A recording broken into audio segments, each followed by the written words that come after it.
तो आज जो है वो हमारी इंडियन पॉलिटी की क्लास 17th है, 17वीं ये क्लास है।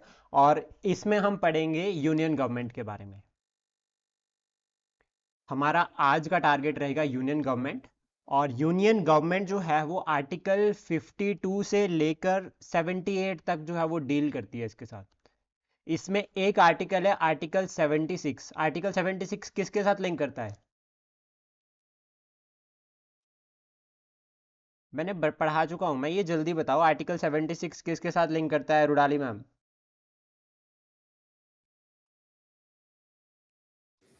सर सुप्रीम कोर्ट का जो जज है वो एजी बनेगा। बहुत अटॉर्नी इजी है। जनरल वाला है सर। हाँ तो सीधा बोलो ना, अटॉर्नी जनरल ऑफ इंडिया। हाँ सर, तो अभी सुप्रीम ढंग कोर्ट का से। जज अटॉर्नी जनरल बनेगा ऐसा कुछ जरूरी नहीं है, ठीक है, वो एक क्वालिफिकेशन है। तो जो ठीक है। आर्टिकल 76 है ये डील करता है अटॉर्नी जनरल के साथ, जो हमने कवर कर दिया है। इसमें जो बाकी पार्ट आएंगे जो कि हम आज कवर करेंगे, इसमें सबसे पहला होगा आपका president of India. President, vice president और पीएम, ये तीनों हम आज कवर करेंगे। प्रेसिडेंट, वाइस प्रेसिडेंट और पीएम। पीएम में कुछ भी नहीं आता है, वाइस प्रेसिडेंट भी जब आपको प्रेसिडेंट समझ आ जाएगा तो वो इजी हो जाएगा। तो सबसे पहले हम बात करेंगे प्रेसिडेंट ऑफ इंडिया के बारे में। प्रेसिडेंट ऑफ इंडिया जो है वो आपके फर्स्ट मेंबर होते हैं, फर्स्ट स्टेट का मेंबर होता है, यानी कि अगर भारत का पहला नागरिक है कोई तो वो है प्रेसिडेंट ऑफ इंडिया। इंपॉर्टेंट है प्रेसिडेंट ऑफ इंडिया। और याद रखना प्रेसिडेंट ऑफ इंडिया जो होते हैं वो नॉमिनल हेड होते हैं, nominal head of the state.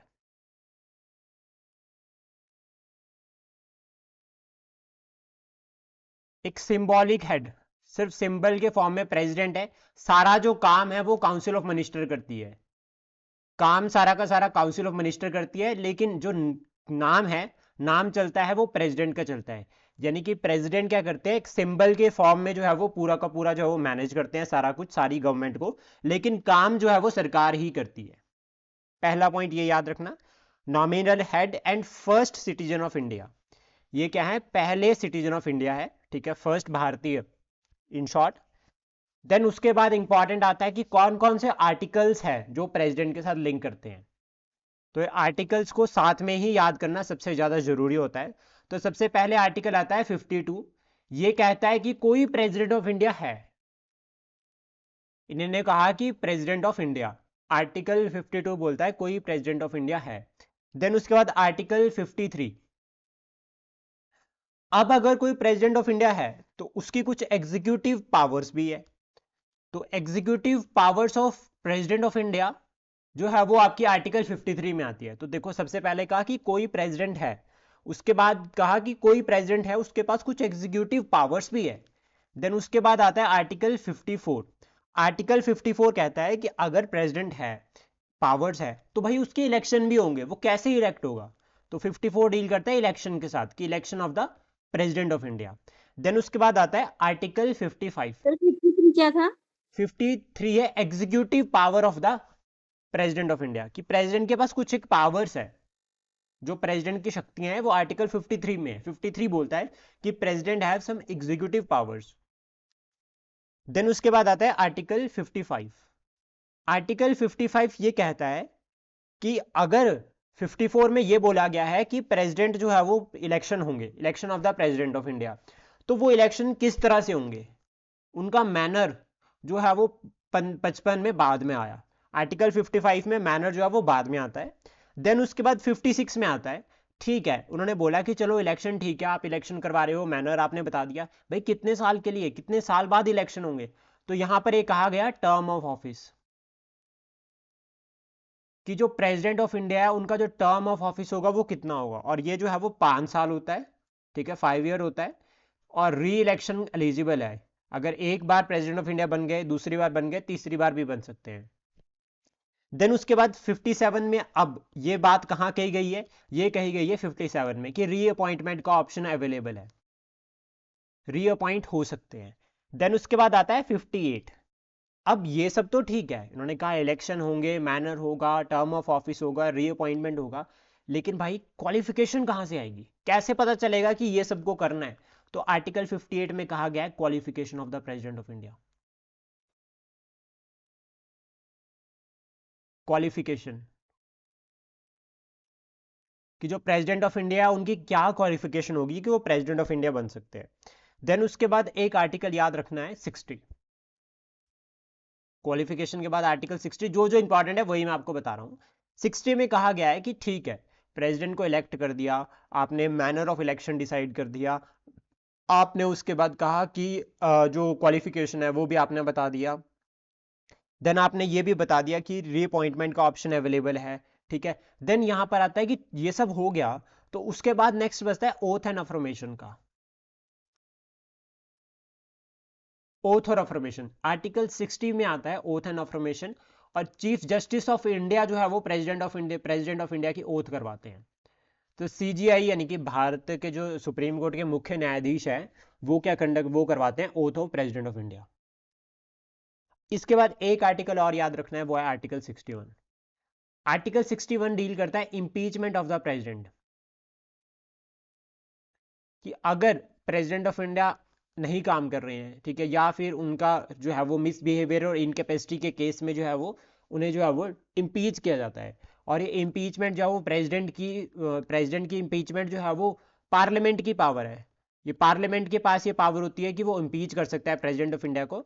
और जो ये पावर है पार्लियामेंट के पास, इसकी वजह से पार्लियामेंट को क्वासी जुडिशियल बॉडी कहा गया है। तो पार्लियामेंट भी जो है वो क्वासी जुडिशियल बॉडी है, क्योंकि उसके पास भी जो है वो इस तरह से थोड़ी बहुत पावर्स होती है इंपीचमेंट के रिगार्डिंग। ये याद हो जाएंगे आर्टिकल, एक बार और रिवाइज कर ले इनको।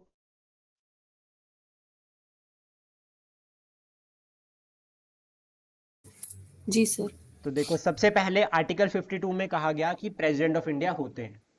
There will be a president. हाँ, फिर उसके बाद आर्टिकल 53 कहता है कि जो पावर्स है, एग्जीक्यूटिव पावर्स है, वो प्रेसिडेंट ऑफ इंडिया की होगी, ठीक है, वो आर्टिकल 53 में है। देन उसके बाद कहा गया कि इलेक्शन होंगे 54 में, कि प्रेसिडेंट ऑफ इंडिया के इलेक्शन। देन 55 में कहा गया कि मैनर क्या क्या रहेगा इलेक्शंस का। 56 में कहा गया टर्म ऑफ ऑफिस, जो कितना होता है, 5 साल होता है। देन उसके बाद 57 में ये कहा गया कि रीअपॉइंटमेंट के लिए ऑप्शन जो है वो प्रेसिडेंट ऑफ इंडिया के पास रहता है। देन 58 में जो है वो क्वालिफिकेशन है कि प्रेसिडेंट ऑफ इंडिया बनने के लिए क्या क्या क्वालिफिकेशन चाहिए होती है, ये भी हम डिस्कस करेंगे। देन उसके बाद आर्टिकल 60 आता है ओथ एंड अफर्मेशन के साथ, जो कि ओथ करवाई जाती है chief justice of supreme court. अगर चीफ जस्टिस ऑफ इंडिया नहीं है तो उस केस में सीनियर मोस्ट जज ऑफ द सुप्रीम कोर्ट जो है वो कंडक्ट करवाता है ओथ को। देन इसके बाद आर्टिकल 61 आता है, जिसमें बात की गई है इंपीचमेंट की। अब यहां पर एक फैक्ट और बताता हूं कि प्रेसिडेंट ऑफ इंडिया की ओथ तो सीजीआई करवा रहा है, रिजाइन किसको करेंगे प्रेसिडेंट ऑफ इंडिया? अगर मान लो president of vice India president. Vice president को, अगर प्रेसिडेंट ऑफ इंडिया को रिजाइन करना है तो वो अपना रेजिग्नेशन लेटर जो है वो वाइस प्रेसिडेंट ऑफ इंडिया को देंगे। और अगर वाइस प्रेसिडेंट को रिजाइन करना है तो वो किसको देंगे? प्रेसिडेंट को। प्रेसिडेंट ऑफ इंडिया को। अब आपको एक कंसेप्ट समझाता हूँ कि जब प्रेसिडेंट ऑफ इंडिया नहीं होंगे तो उस केस में कौन काम करेगा प्रेसिडेंट ऑफ इंडिया का?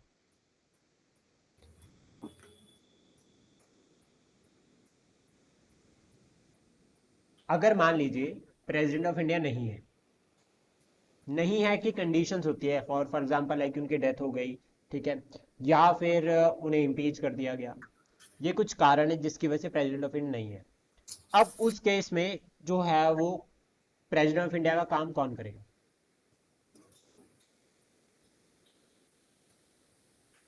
रुडाली मैम, क्या लगता है कौन करेगा?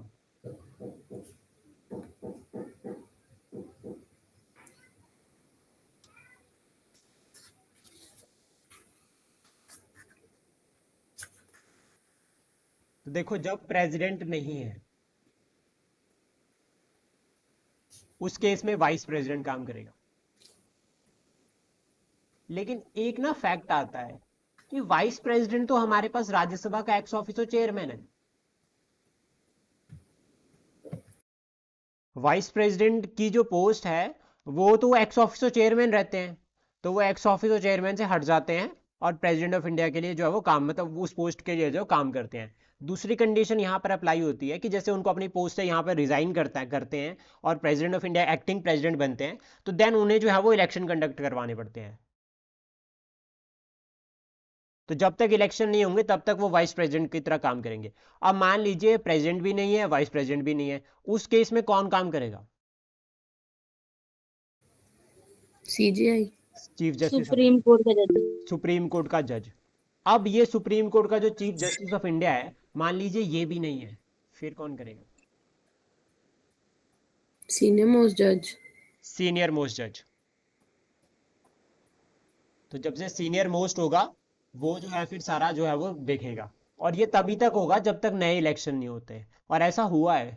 यहाँ पे सीजीआई है, इसमें क्या केस हुआ था कि जो प्रेसिडेंट ऑफ इंडिया थे उनकी डेथ हो गई, देन जो वाइस प्रेसिडेंट ऑफ इंडिया थे उन्होंने क्या किया कि उनको इलेक्शन लड़ने थे, तो वो इलेक्शन के लिए चले गए। अब पोस्ट तो खाली नहीं कर सकते थे प्रेसिडेंट ऑफ इंडिया की, तो यहाँ पर जो सीजीआई थे फिर वो प्रेसिडेंट ऑफ इंडिया बने थे। और इनका नाम जो है वो आप मुझे कल बताओगे ढूंढ के कि कौन जो है वो president, CGI chief justice of India president of India भी बने हैं, मतलब उन्होंने काम किया उस पोस्ट पे। ये समझ आ गया?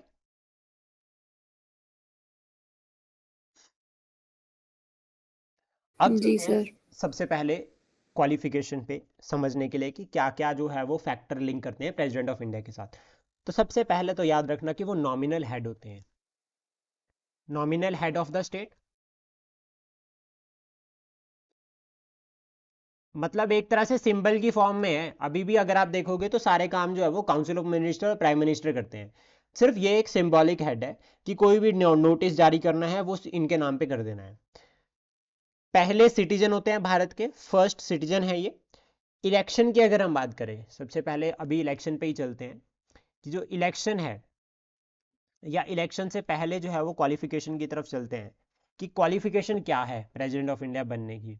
क्या हम लोग प्रेसिडेंट ऑफ इंडिया बन सकते हैं या नहीं, वो देखते हैं। तो सबसे पहले तो याद रखना कि सिटीजन ऑफ इंडिया होने चाहिए। क्या हम लोग सिटीजन ऑफ इंडिया है? हम लोग प्रेसिडेंट ऑफ इंडिया बन सकते हैं इस क्राइटेरिया के अंडर?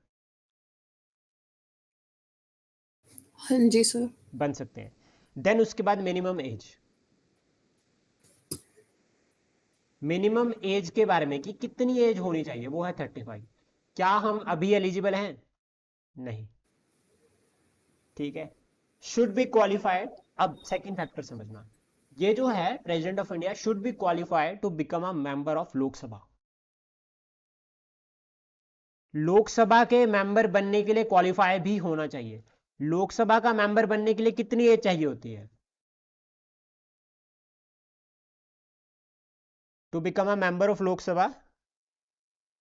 20 25 हाँ जी। 25 सोचो, ध्यान से सोचो एक बार और। 30 जो उसकी है राज्यसभा की है ना, 25 25 से।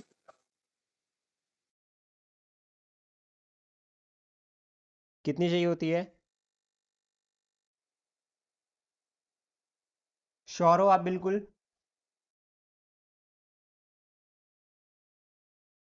रुडाली मैम कॉन्फिडेंस लेकर आओ हाँ वापस। जी सर। 100%, 25 ईयर चाहिए होती है एज। हाँ जी सर। ठीक है, तो एज जो है वो लोकसभा के लिए 25 सही है। अब हम एलिजिबल है लोकसभा के लिए, एमपी बन सकते हैं हम लोग? हाँ जी सर। हाँ मैम, एमपी बनेंगे। ठीक है, तो एमपी बनने के लिए एज चाहिए होती है 25, और इसमें जो है वो होता है। अभी इसके बाद नेक्स्ट एक और आता है कि not hold profit office of profit.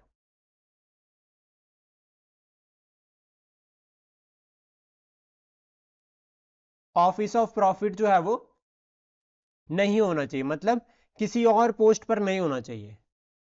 ऐसा हुआ ना यहाँ पे, अगर देखो प्रेसिडेंट ऑफ इंडिया को जो है यहाँ पे, ठीक है, वाइस प्रेसिडेंट को अगर प्रेसिडेंट ऑफ इंडिया बनना है तो उसको अपनी पोस्ट से रिजाइन करना पड़ेगा, क्योंकि ऑफिस ऑफ प्रॉफिट का नहीं कंसेप्ट है।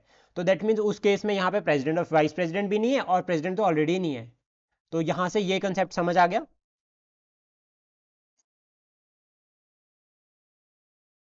हाँ जी सर। हाँ जी। देन उसके बाद आता है कि इलेक्शन का। इलेक्शन थोड़ा सा टफ है समझना, पर ध्यान से समझना इसको बिल्कुल। सबसे पहले तो याद रखना कि इनडायरेक्ट इलेक्शन होंगे। मतलब हमारे द्वारा नहीं इलेक्ट किया जाता, हम लोग इनडायरेक्टली इलेक्ट करेंगे। तो ये समझना जरूरी है कि जो इलेक्शन कॉलेज है, ठीक है, प्रेसिडेंट ऑफ इंडिया का, उसमें कौन कौन मेंबर हैं, कौन कौन जो है वो उसमें वोट करता है। तो सबसे पहले तो याद रखना कि इनडायरेक्टली इलेक्टेड होता है हमारे थ्रू, हम लोग इनडायरेक्टली इलेक्ट करते हैं।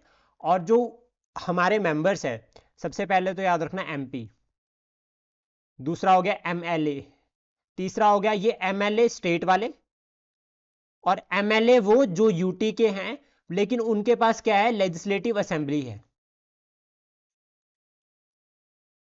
यानी कि दिल्ली और पौंडुचेरी, इन दोनों के। और अभी जम्मू कश्मीर, क्योंकि जम्मू कश्मीर के पास भी लेजिस्लेटिव असेंबली होगी, तो ये सबके पास अभी तो नहीं है, लेकिन अभी उसको प्रोविजंस वहां पर डाले जा रहे हैं, तो उस वहां पर जो है वो असेंबली जरूर होगी। तो ये सभी क्या है, वोट कर सकते हैं इलेक्शन के लिए। और वोटिंग का जो तरीका होता है वो होता है सिंगल ट्रांसफरेबल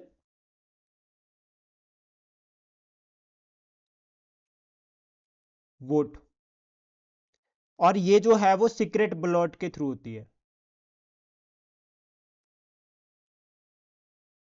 जैसा वो पुराना होता था ना कि पर्ची काट के डब्बे के अंदर, पर्ची में जो हमने स्टैंप लगाई और उसको फिर डब्बे के अंदर डाल दिया, तो सेम एज इट इज जो है वो ये वाला प्रिंसिपल यहाँ पे फॉलो किया जाता है, और इस तरह से जो है वो प्रेसिडेंट ऑफ इंडिया को इलेक्ट किया जाता है।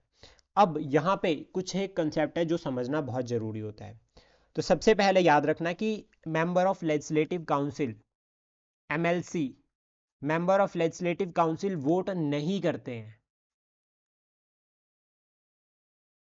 तो मैं आपको साथ में बता रहा हूं कौन वोट करता है, एमएलए एमपी, और वो एमएलए एमपी जिनके पास, एक तो सबसे पहले याद रखना एमएलए हो गए हमारे स्टेट वाले, एमपी हो गए हमारे सेंटर वाले।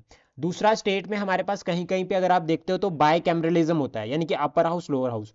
तो उस केस में सिर्फ राज्यसभा के जो, यानी कि जो एमएलसी लेजिस्लेटिव काउंसिल है, परिषद के लोग वोट नहीं करते, सिर्फ सभा के लोग वोट करते हैं। और इसलिए कहा जाता है कि प्रेसिडेंट ऑफ इंडिया को हम जो है वो इनडायरेक्टली इलेक्ट करते हैं। अब यहां पर थोड़ा सा क्रिटिज्म भी इस बात का होता है कि इतनी बड़ी पोस्ट है और आप उस पोस्ट को जो है आप कहते हो कि हम एक डेमोक्रेटिक कंट्री है, जहां पर हम कह रहे हैं कि सरकार जो है वो लोग चुनकर लेकर आ रहे हैं, और सारा काम जो है वो कौन कर रहा है, किसके नाम पे हो रहा है, प्रेसिडेंट ऑफ इंडिया के नाम पे हो रहा है। उस केस में आप प्रेसिडेंट ऑफ इंडिया को ही इलेक्ट नहीं कर रहे हो लोगों के थ्रू डायरेक्ट, तो इसलिए जो है उसका थोड़ा सा क्रिटिज्म किया जाता है।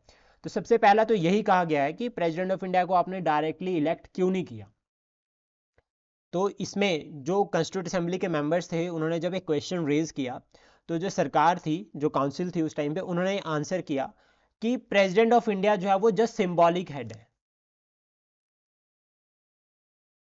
वो एक सिंबॉलिक हेड है, जितना भी सारा का सारा काम है वो कौन कर रहा है, वो कर रहा है PM, prime minister of India या काउंसिल ऑफ मिनिस्टर है, वो सारी की सारी सरकार चला रहे हैं, और प्रेसिडेंट ऑफ इंडिया है वो एक जो है वो सिंबॉलिक हेड है। और उस टाइम ये भी कहा गया कि अगर हम प्रेसिडेंट ऑफ इंडिया का इलेक्शन करवाते हैं लोगों के थ्रू डायरेक्ट, तो वो बहुत एक्सपेंसिव हो जाता है। और जब हमने एक ऐसा प्रोविज़न रखा है कि हमारी मेन पावर जो है वो काउंसिल ऑफ मिनिस्टर के पास है, उस केस में आप प्रेसिडेंट ऑफ इंडिया का इलेक्शन करवा के करोगे क्या, आपको क्या प्रॉफिट होगा, जब उनके पास कोई पावर नहीं है, उनके पास कोई काम नहीं है इतना स्ट्रांग कि वो डायरेक्ट रिप्रेजेंट करे। ठीक है, इसलिए ये कहा गया। तो डायरेक्ट इलेक्शन जो है वो प्रेसिडेंट के टाइम कंज्यूमिंग थे और वेरी कॉस्टली, ऐसा कहा गया। और दूसरा ये कि प्रेसिडेंट ऑफ इंडिया सिर्फ सिंबॉलिक हेड है, तो इस केस में जरूरी नहीं है कि इलेक्शन को करवाया जाए डायरेक्टली लोगों के द्वारा, मतलब लोग जो है वो डायरेक्टली इलेक्ट करेंगे प्रेसिडेंट ऑफ इंडिया को। यहां तक समझ आ गया। अब उसके बाद दूसरा फैक्टर आता है कि चलो मान लो प्रेसिडेंट ऑफ इंडिया बन भी गए, अब प्रेसिडेंट ऑफ इंडिया बनने के बाद आपके पास क्या क्या प्रिविलेजेस होगी, ये पढ़ना तो बहुत ज्यादा जरूरी है कि क्या क्या जो है वो प्रिविलेजेस जो है वो प्रेसिडेंट ऑफ इंडिया का हो सकती है। तो सबसे पहले तो याद रखना कि कोई भी नो क्रिमिनल प्रोसीडिंग,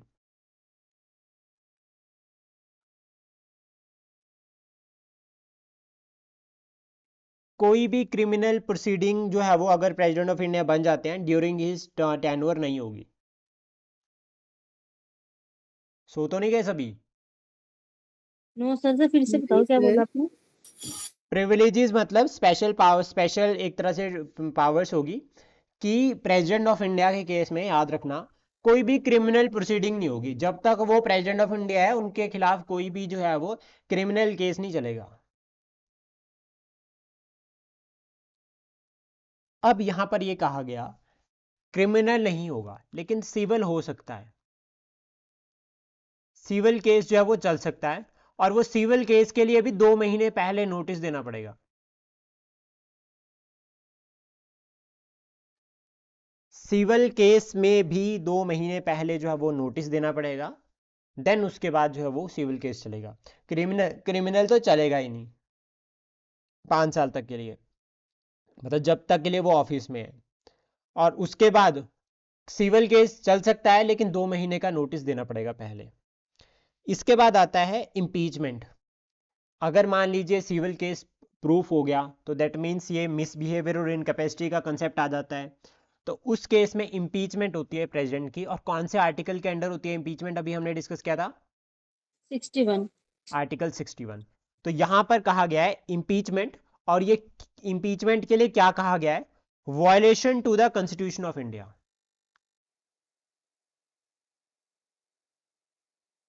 ये लाइन याद रखना, ये डायरेक्ट फैक्ट है, इसको याद करना ही पड़ेगा। Violation to the constitution of India, उस केस में जो है वो प्रेसिडेंट ऑफ इंडिया की जो है वो इम्पीचमेंट होती है आर्टिकल 61 में।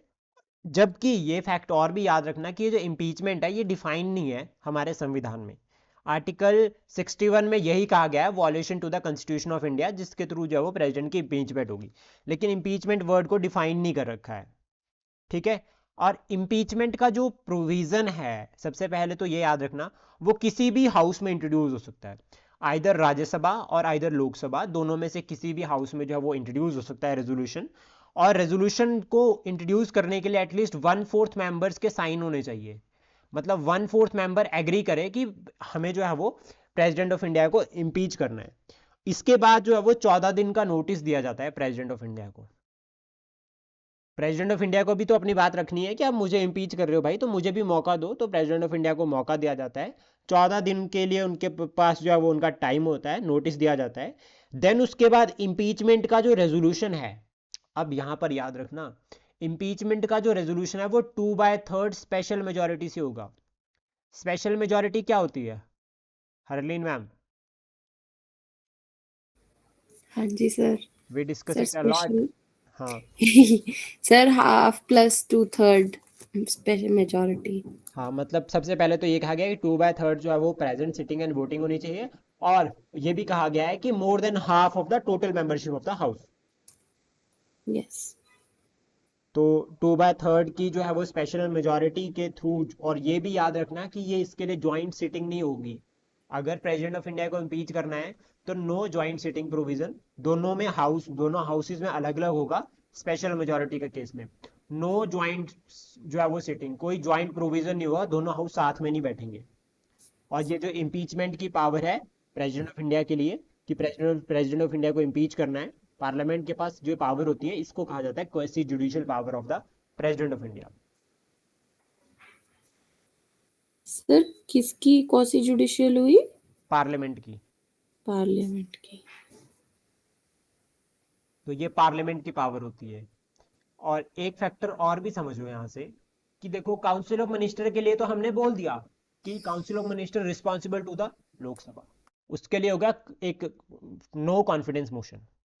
प्रेसिडेंट ऑफ इंडिया के लिए क्या होगा, तो president of India is also part of executive, तो प्रेसिडेंट ऑफ इंडिया के लिए होता है ये इंपीचमेंट होगा, violation to the constitution of India article 61, check and balances को प्रमोट करने के लिए। इससे पता चलता है कॉन्स्टिट्यूशन सुप्रीम है, प्रेसिडेंट ऑफ इंडिया भी संविधान में चेंजेस नहीं कर सकते, वो कॉन्स्टिट्यूशन को रिप्लेस नहीं कर सकते। अब एक फैक्टर और यहां पर याद रखना कि इंपीचमेंट में पार्टिसिपेट कौन करेगा।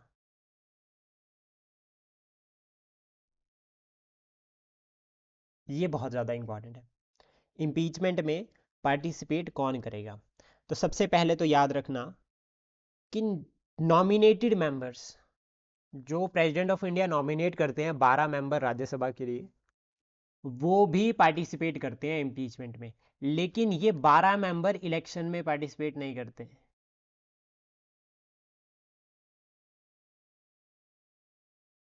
हाँ सर, तो ये तो बाद में करते हैं ना, वो प्रेसिडेंट बनने के बाद। हाँ, तो तो वो इम्पी वो कैसे इलेक्शन में पार्टिसिपेट कर सकते हैं? ऐसा होता है कि देखो, मान लो अभी कोई प्रेसिडेंट है ए, ठीक है, ये इलेक्ट हुए, मान लो ये इलेक्ट हुए, इनका फर्स्ट साल, तो पहले साल में इन्होंने 12 मेंबर राज्यसभा में नॉमिनेट कर दिए, ठीक है, लेकिन दूसरे साल इन भाई साहब की खुद इम्पीचमेंट आ गई सेकेंड ईयर में। अब सेकेंड ईयर के केस में अब इलेक्ट हुए थे जब, ठीक है, अब कंसेप्ट समझना कि इलेक्ट, अब ये क्या कर सकते हैं, इन्होंने यहाँ पर अपॉइंट किए, ये यहाँ वोट, मैं उल्टा तो नहीं बोल रहा हूँ, अच्छा ठीक है, हाँ ठीक है, ये वोट कर सकते हैं इम्पीचमेंट में, लेकिन जब इलेक्शन हो रहे होते हैं प्रेसिडेंट ऑफ इंडिया के, उस टाइम ये वोट नहीं करते। अब इसका एक कंसेप्ट समझाता हूँ आपको। जैसे मान लीजिए ये तो ए प्रेसिडेंट है, इससे पहले प्रेसिडेंट थे बी, और वो इनको अपॉइंट करके गए थे, तो ये ए के इलेक्शन में जो है वो वोट नहीं करेंगे। हो सकता है ना कि ये बी ए बन जाए और दोबारा से आ जाए। मान लो मेरे को, समझ गई सर। मान लो इसके बाद अगर वो फिर मतलब। हाँ, अगर दोबारा इलेक्ट होते हैं तो उनके 12 वोट तो पक्के हो गए उनके। हाँ। तो वो चीज को भी उन्होंने खत्म किया। तो रिपीट जिसने भी करो एक बार। जिसने संविधान बनाया ना उस टाइम पे, ठीक है, हमारी जो ड्राफ्टिंग कमेटी थी और कॉन्स्टिट्यूंट असेंबली, उन्होंने 100-200 साल तक का सोचकर संविधान बनाया है। उन्होंने हर एक प्रोविजन को सोचा कि कैसे कैसे लोग खेल सकते हैं।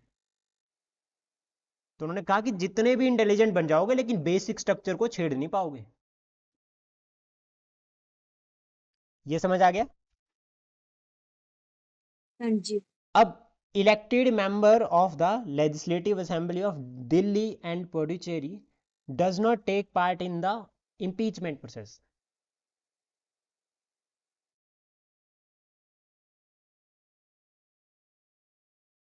क्यों impeachment, सर? हाँ, क्यों? उनका रोल नहीं होता इसमें, क्योंकि नहीं मतलब ऐसा क्यों किया होगा? मैं बताता हूँ। यूनियन टेरिटरी है वो, यूनियन टेरिटरी किसके अंडर होती है? प्रेसिडेंट ऑफ इंडिया के सेंटर अंडर। पे प्रेसिडेंट ऑफ जैसे। India appointed LG. नहीं, पर यूनियन टेरिटरीज तो और भी है ना। वो और तो करते ही नहीं है, ठीक है, लेकिन ये भी नहीं करते, और के करने के, और जैसे चंडीगढ़ है, चंडीगढ़ के पास तो कोई पावर है ही नहीं, लेकिन दिल्ली इम्पीचमेंट तो और, चलो सर समझ आता है हाँ कि जी, भाई मतलब इलेक्शंस में बाकी, मतलब बाकी यूटीज तो कर सकते हैं पार्टिसिपेट। क्यों करेंगे? उनके पास असेंबली है ही नहीं जब। ओके। चंडीगढ़ के पास असेंबली नहीं है, ठीक है, अंडमान निकोबार के पास नहीं है, और ऊपर से फैक्टर ये है कि प्रेसिडेंट ऑफ इंडिया इनको डायरेक्ट कंट्रोल करते हैं एलजी के थ्रू। पर दिल्ली पुडुचेरी थोड़े बड़े हैं। नहीं, ऐसा नहीं है, इसके प्रोविजंस है, ये कुछ स्पेशल प्रोविजंस दे रखे हैं। पौंडीचेरी 4 जगह डिवाइडेड है, 3 स्टेट्स में है वो, केरला, हाँ जी तमिलनाडु, सर। आंध्र प्रदेश। आंध्र, माहे माहे, और यनम, पौंडीचेरी यन। और कराईकल, ये यस सर। 4 हैं, तो ये अलग अलग है, इसके कुछ ठीक है सर। सर्टेन प्रोविजंस है। और दिल्ली के लिए भी जो है वो प्रोविजंस अगर असेंबली के आए हैं तो वो कुछ अलग बेस से आ रखे हैं, वो पूरी की पूरी कहानी है, मेंस के टाइम में पढ़ेंगे। अब उसके बाद आता है वैकेंसी। प्रेसिडेंट ऑफ इंडिया का जो पोस्ट है वो कब कब खाली हो सकती है,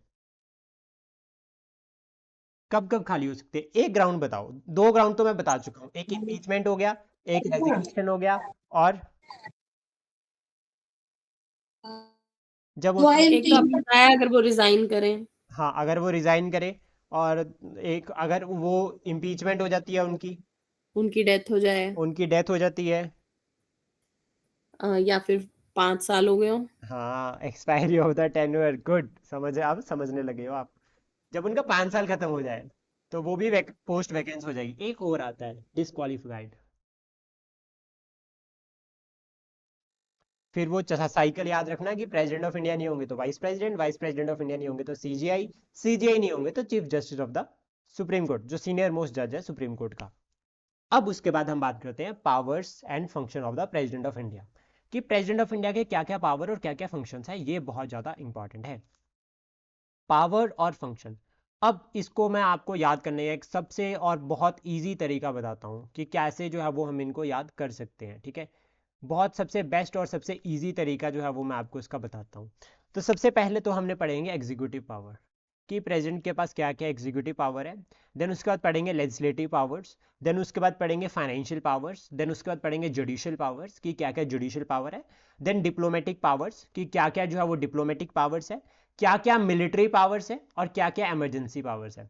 अब मुझे बताओ, इमरजेंसी पावर्स याद है ना आपको, हमने पहले पढ़ी थी। हाँ जी सर। यहाँ पढ़ने की जरूरत है जी। नहीं सर। अब देखो, सबसे पहले हम चलते हैं डिप्लोमेटिक पावर पे। जो आपको डिप्लोमेटिक मतलब जितने भी सरकारी काम है ना डिप्लोमेट वाले, लाइक अगर हमारे प्राइम मिनिस्टर ऑफ इंडिया कहीं भी जाते हैं, उस केस में नाम ना प्रेसिडेंट ऑफ इंडिया का ही चलता है।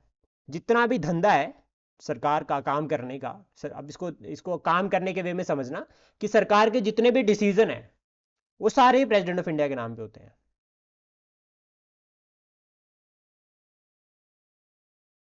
से क्या बताया आपने, फिर से बताना। जितने भी काम है सरकार के डिप्लोमेटिकली, जैसे मान लीजिए अगर हमने किसी देश के लिए जो है वो एक लेटर लिखना है, तो वो भी प्रेसिडेंट ऑफ इंडिया के नाम पे लिखा जाएगा। अब इसका एक एग्जांपल समझाता हूँ। जैसे मान लो अगर आपने अपने एसडीएम को जो है वो कोई लेटर लिखना है, ठीक है, तो आप एसडीएम को लिखोगे या फिर डिस्ट्रिक्ट मजिस्ट्रेट के नाम पे लिखोगे। देखो, अगर आपने मान लीजिए एक और छोटे एग्जांपल की तरह समझते हैं, आपने लिखना है एडीएम के लिए कोई लेटर, तो वो एडीएम के नाम पे नहीं जाता कभी, वो डीएम के नाम पे जाता है। रिसीव उसको एडीएम ही करेगा, लेकिन नाम चलेगा डीएम का, क्योंकि सुपीरियर पोस्ट के ऊपर चलती है। अब अगर मान लीजिए आपने एप्लीकेशन लिखनी है, ठीक है, आपको स्कूल टाइम पे चलते हैं और पीछे चलते हैं, स्कूल टाइम पे चलते हैं, आपको चाहिए छुट्टी, तो क्या अपने आप प्रिंसिपल के नाम पे लिखते हो या क्लास टीचर के नाम पे लिखते थे application?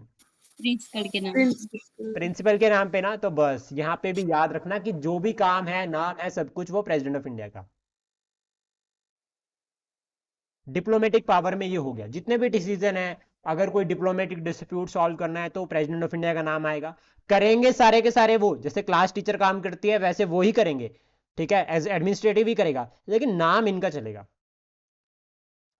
Judicial power, judicial power में जो है वो इसको हम थोड़ा सा डिटेल में डिस्कस करेंगे।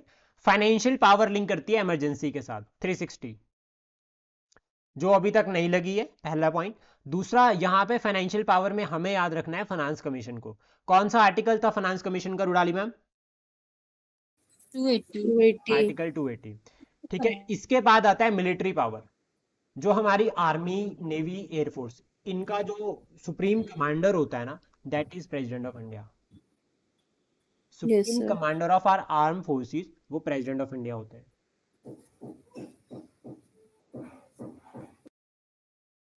सीडीएस नहीं होगा, याद रखना, प्रेसिडेंट ऑफ इंडिया होंगे।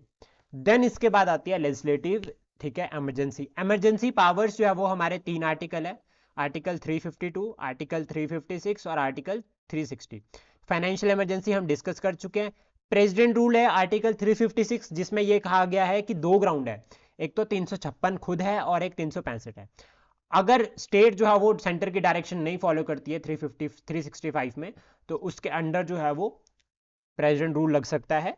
और आर्टिकल 356 बोलता है कि जब स्टेट जो है वो संविधान के अकॉर्डिंग काम नहीं कर रही है, यानी कि स्टेट की जो कॉन्स्टिट्यूशनल मशीनरी है वो फेल्ड हो जाती है, उस केस में जो है वो 356 के अंडर प्रेसिडेंट रूल लगता है। और इस केस में गवर्नर जो है वो जो है वो स्ट्रांग हो जाते हैं। और ये यूनिटरी फीचर है या फेडरल फीचर है? It is a unitary feature और federal feature. Sir governor strong होना तो फेडरल फीचर हुआ। Governor strong in the sense कि पावर जो है, गवर्नर को स्ट्रांग कौन बना रहा है? पर सेंटर के पास होती है पावर तो। हाँ, तो गवर्नर स्ट्रांग मतलब governor. Centre. Sir unitary feature हुआ। यूनिटरी फीचर हुआ ना, क्योंकि उसको सेंटर ही तो दे रही है पावर की। अब आप हाँ स्टेट जी सर। असेंबली नहीं है, आप जो आप हाँ जी सर। देन उसके बाद आओ तो पहले आर्टिकल है 352। आर्टिकल 352 में कहा गया है नेशनल इमरजेंसी के बारे में, और क्या नेशनल इमरजेंसी टर्म हमारे संविधान में डिफाइन की गई है? नहीं, क्या कहा गया है वहां पे? हम नेशनल इमरजेंसी को sir proclamation of emergency. Proclamation of emergency, yes यहाँ पर आर्टिकल 352 में कहा गया है प्रोक्लेमेशन ऑफ इमरजेंसी, और इसमें नेशनल जो है वो वॉर और एक्सटर्नल एग्रेशन और आर्म रेबेलियन, ये तीन ग्राउंड है, रिबेलियन। ठीक है। और इंटरनल इमरजेंसी भी इसको कहा गया है, ठीक है। एक फैक्टर और यहाँ पर अप्लाई होता है, वो दो आर्टिकल है 358 और 359। वो अब बहुत हम पढ़ चुके हैं, उनको हमने काफ़ी डिस्कस भी किया है, तो अभी हम उनको नहीं पढ़ेंगे। ये आर्टिकल दोनों याद रखना। देन इसके बाद आता है सर एग्जीक्यूटिव वो पावर। 58 वो वाला था ना, 19 के बिना वाला ऑटोमेटिकली सस्पेंड हो जाता है 19। हाँ, जब आंसर मुझे पता था आप लोग आपको आता है, इसलिए नहीं मैं बिल्कुल ब्लैंक हुआ आंसर हाँ हाँ मेरे को। बिल्कुल। आर्टिकल 358 जो है वो डील करता है जब ऑटोमेटिकली सस्पेंड होगा आर्टिकल 19, और ठीक है सर, 359 में प्रेसिडेंशियल ऑर्डर जो है वो चाहिए होता है। Yes sir. आर्टिकल 20 और 21 ये दोनों सस्पेंड नहीं होंगे, कभी भी नहीं। अब हम बात करेंगे थोड़ा सा इन डिटेल में एग्जीक्यूटिव पावर्स को। इन शॉर्ट बहुत अच्छे तरीके से मैं आपको इसको समझाता हूं। सबसे पहले तो याद रखना कि अपॉइंटमेंट, जितनी भी अपॉइंटमेंट है दैट इज एग्जीक्यूटिव पावर्स। सबसे पहले तो किसको अपॉइंट करता है प्रेसिडेंट ऑफ इंडिया? चलो बताओ, प्रेसिडेंट ऑफ इंडिया सबसे पहली अपॉइंटमेंट किसकी करता है अगर उसको नॉर्मली करनी हो तो? चलो मान लो हरलीन दी, आप जो हो प्रेसिडेंट ऑफ इंडिया हो, आप प्राइम सबसे मिनिस्टर। पहले किसको अपॉइंट करोगे? सर प्राइम मिनिस्टर को। ठीक है, आपने कहा प्राइम मिनिस्टर की अपॉइंटमेंट। उसके बाद दूसरा, अब रुडाली मैम आपसे क्वेश्चन है, आप मुझे बताओ कि प्राइम मिनिस्टर के बाद आप किसको अपॉइंट करोगे अगर आप प्रेसिडेंट ऑफ इंडिया हो?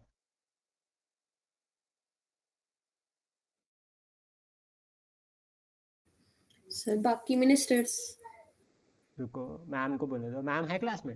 हाँ, है।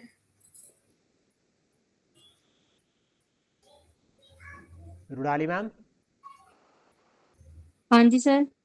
आप बताओ, मैंने आपको कंडीशन दी कि आप प्रेसिडेंट ऑफ इंडिया हो, तो उस केस में आप पहले तो मैम ने बता दिया कि प्राइम मिनिस्टर की अपॉइंटमेंट होगी, देन आप बताओ दूसरे नंबर पर आप किसको अपॉइंट करोगे? सर मंत्रिमंडल। हाँ, काउंसिल ऑफ मिनिस्टर।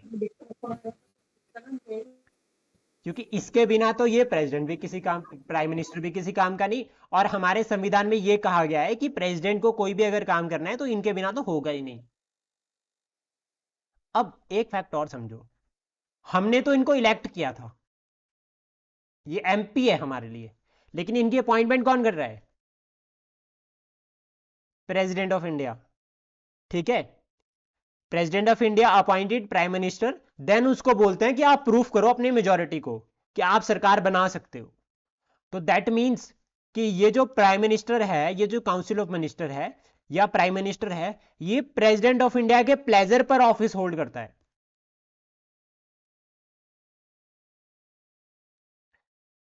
जब तक प्रेसिडेंट चाहेंगे तब तक प्राइम मिनिस्टर है।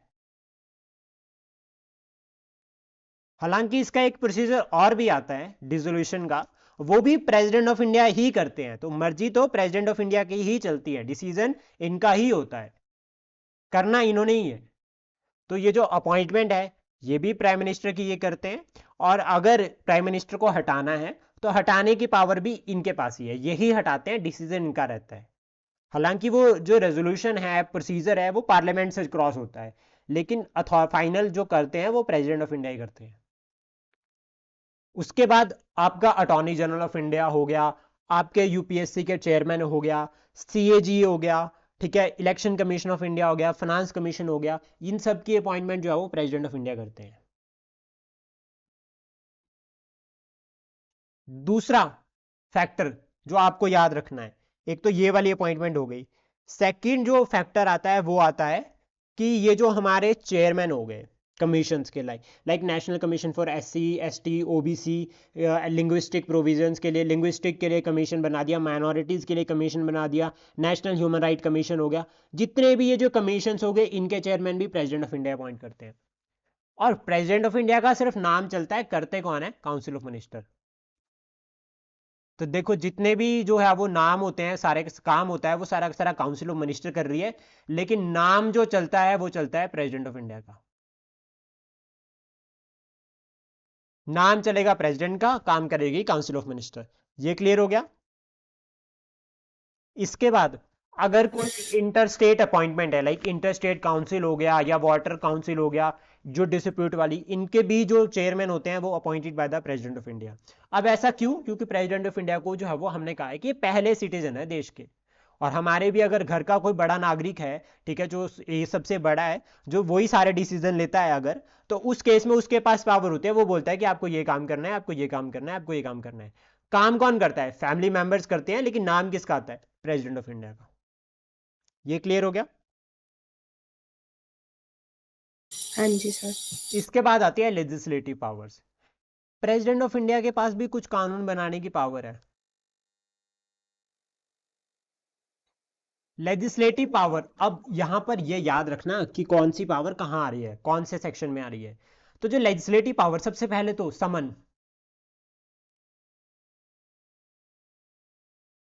ये जो पार्लियामेंट को समन देता है, लोकसभा को, राज्यसभा को, ये कहता है कि आपको जो है वो टाइम टू टाइम जो है वो क्या करना है? सेशन को अटेंड करना है, सेशन रखने हैं। फॉर एग्जाम्पल लाइक कि प्रेसिडेंट ऑफ इंडिया को लगता है कि मुझे जो है वो सेशन बिठाना चाहिए लोकसभा में, तो उसका जो समन है वो प्रेसिडेंट ऑफ इंडिया देते हैं। देन उसके बाद दूसरा, समन तो ठीक है, प्रोरोगेटिव का पावर भी जो है वो आपकी इसके पास ही होती है। अभी ये टर्म आएगी, ये टर्म जो है वो आपके लिए थोड़ी सी नई इसलिए होगी क्योंकि ये हम पार्लियामेंट में कवर करेंगे। इसकी पावर भी जो है वो प्रेसिडेंट ऑफ इंडिया के पास होती है, इसको याद रखना पी से। ये सर जी है पावर क्या? प्रोरोगेटिव। इसमें क्या होता है देखो, मैं समझाता हूं आपको।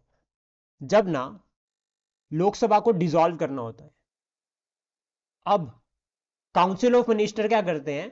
प्रेसिडेंट ऑफ इंडिया को बोलते हैं सर लोकसभा का काम खत्म हो गया, अब आप उसको डिसॉल्व कर दो। तो वो डिसोल्यूशन की जो पावर होती है दैट इज योर प्रोरोगेशन, और ये पावर प्रेसिडेंट ऑफ इंडिया के पास होती है। लोकसभा को भंग करने की पावर सिर्फ और सिर्फ जो है वो प्रेसिडेंट ऑफ इंडिया के पास ही होती है, और वो पावर है आपकी प्रोरोगेशन वाली। इसके बाद अब मान लीजिए कि कोई बिल है, प्रेसिडेंट के पास जाता है, और ये बिल ऑर्डिनरी बिल है, मान लीजिए, अभी सिर्फ इसको ऑर्डिनरी से समझते हैं। ये ऑर्डिनरी बिल जो है वो प्रेसिडेंट ऑफ इंडिया को लगता है कि बहुत इंपॉर्टेंट बिल है, और ये राज्यसभा में काफी टाइम से लटका हुआ है बिल, कोई बिल, और लोकसभा इसके ऊपर ध्यान नहीं दे रही। तो प्रेसिडेंट ऑफ इंडिया क्या करते हैं? ज्वाइंट सिटिंग बुला देते हैं।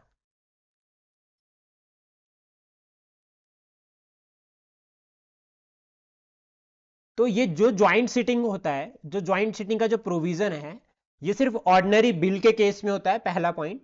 दूसरा याद रखना कि प्रेसिडेंट ऑफ इंडिया बोलते हैं ज्वाइंट सिटिंग करनी है भाई, आ जाओ। और जब ज्वाइंट सिटिंग होती है तो उस केस में स्पीकर जो है वो प्रिसाइड करता है उसके ऊपर। देन उसके नीचे होता है डिप्टी स्पीकर, फिर उसके बाद होता है deputy chairman of Rajya Sabha. Rajya Sabha का जो डिप्टी चेयरमैन होता है वो उसके नीचे होता है। वाइस प्रेसिडेंट ऑफ इंडिया नहीं होते हैं, या chairman of India, chairman of Rajya Sabha नहीं होंगे यहां पर presiding officer.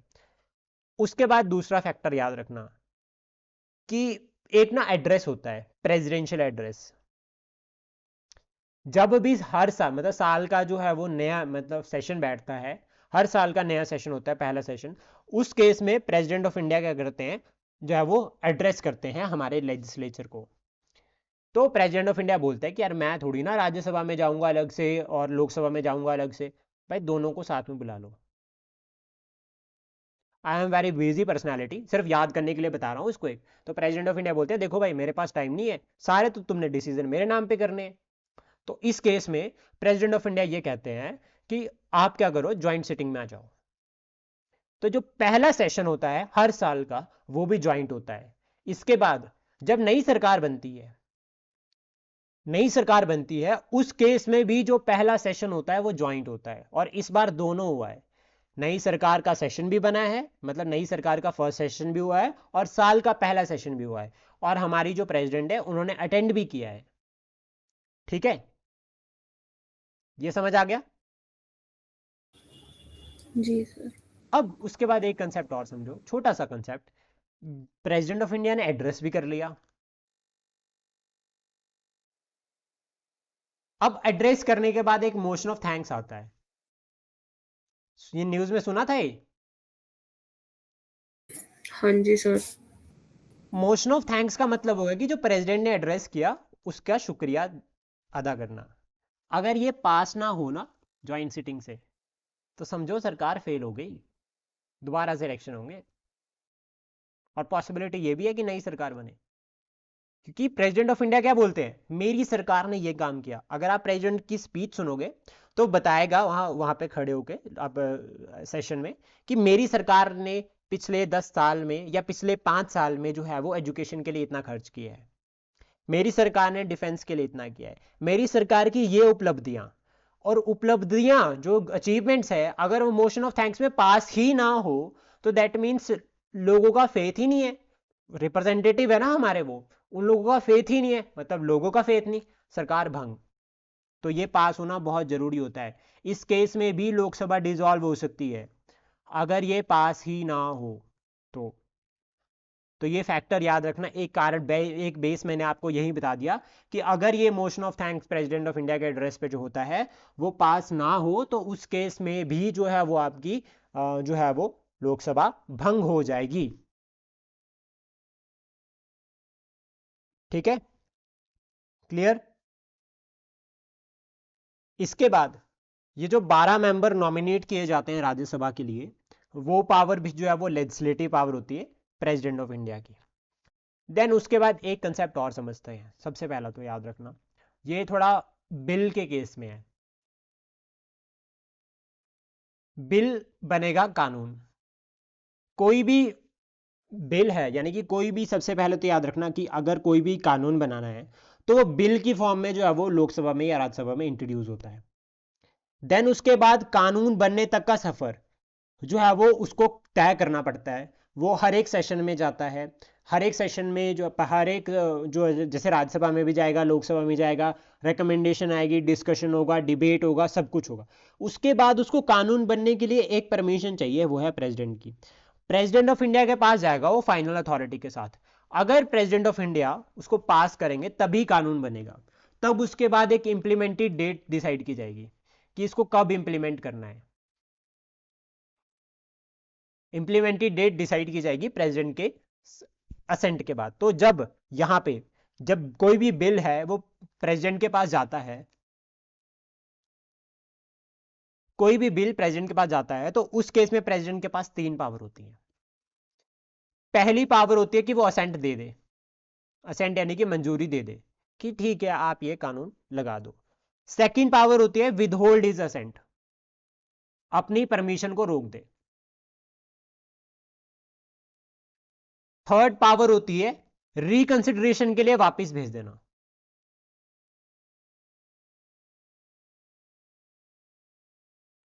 President of India क्या कर रहे हैं, रिकंसिडरेशन के लिए वापस भेज रहे हैं। अब यहां एक एक्सेप्शन आती है, वो है मनी बिल के केस में, कि अगर कोई भी मनी बिल है वो प्रेसिडेंट के असेंट के लिए आता है तो प्रेसिडेंट को उसको असेंट देनी पड़ती है या विदहोल्ड करना पड़ता है, या तो परमिशन दे दे या ना दे, लेकिन रिकंसिडरेशन के लिए नहीं भेज सकता। और इसको हम जब वो पार्लियामेंट पढ़ेंगे वहां पर अच्छे से कवर करेंगे। देन उसके बाद एक फोर्थ पावर भी होती है जो मैं आपको साथ में यही बता देता हूं। ठीक है, ये ना ये इंपॉर्टेंट है, ये इसमें नहीं आ रहा लेकिन मैं आपको उसको समझा रहा हूं गवर्नर के साथ लिंक करके। अब गवर्नर के पास भी सेम तीनों पावर होती है। जो काम स्टेट में, जो काम प्रेसिडेंट का है, सेम पावर गवर्नर का है। प्रेसिडेंट गवर्नर के पास भी ये 3 पावर होती है, या तो वो असेंट दे सकता है या विदहोल्ड कर सकता है या रिकंसिडरेशन के लिए भेज सकता है। लेकिन प्रेसिडेंट गवर्नर के पास एक चौथी पावर भी होती है, वो होती है कि जब बिल उसके पास आया और उन्होंने क्या किया, बिल जो है वो प्रेसिडेंट को भेज दिया, बिल जो है वो प्रेसिडेंट के लिए रिजर्व कर दिया। और ऐसा अभी हिमाचल में हुआ है।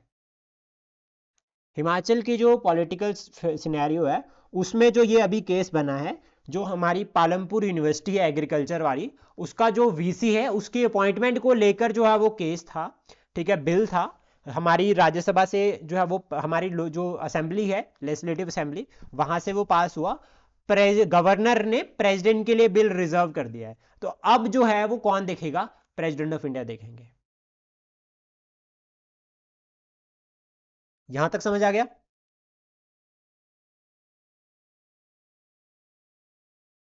ये क्लियर हुआ आप दोनों को? जी सर। हाँ जी सर। अब एक चीज और समझो यहां पे।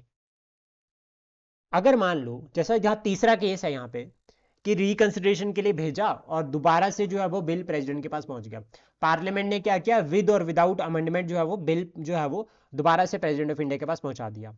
तो इस केस में प्रेसिडेंट ऑफ इंडिया को असेंट देनी पड़ेगी। अगर पार्लियामेंट से बिल दोबारा पास हो जाता है, दोबारा पास होकर प्रेसिडेंट के असेंट के लिए आता है, तो फिर प्रेसिडेंट के पास ये ऑप्शन नहीं होगा।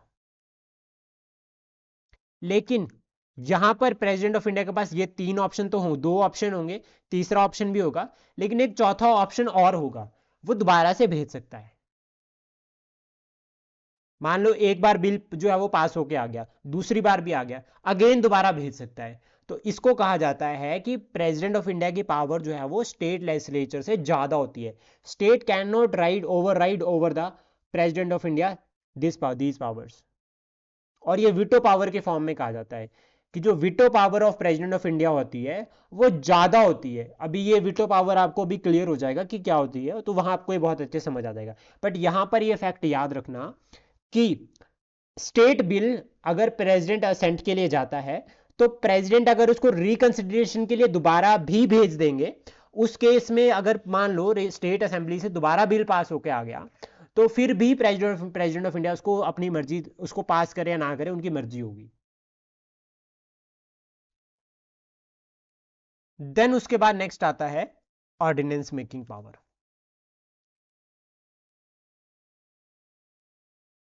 इसका आर्टिकल याद रखना सबसे इजी है, 1 2 3।